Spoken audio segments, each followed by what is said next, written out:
Hello and welcome to South Today from Oxford. In tonight's programme, claims HS2 could destroy his business. A farmer's anger over compensation plans. The route will reduce the usable part of his land by 25%.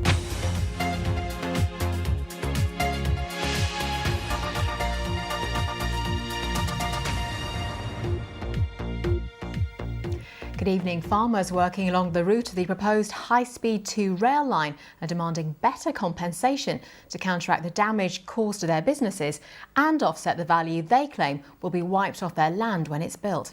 A formal deal has yet to be agreed by the government, but the National Farmers Union says it's already clear the current compensation proposals aren't good enough. Tom Turrell reports.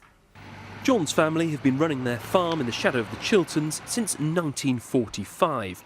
But he says the government's proposed high-speed railway is putting all that at risk. We may even have to give up farming altogether eventually in its present form, and that's not going to be a really acceptable situation as far as we're concerned. His farm surrounds the point marked Stoke House on this map. The proposed railway is the thick grey line running along the bottom. As you can see, it would split his land into two.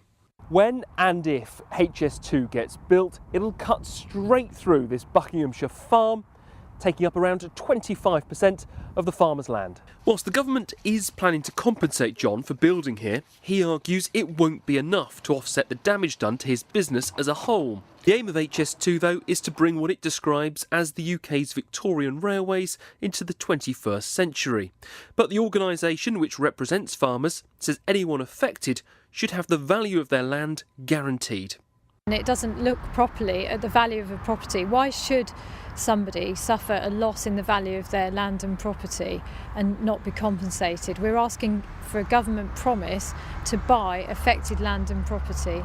The government is yet to make a decision on the level of compensation, but insists it is committed to fairly compensating those affected by HS2, and a decision on the level of that compensation will be announced in due course. Tom Turrell, BBC South Today.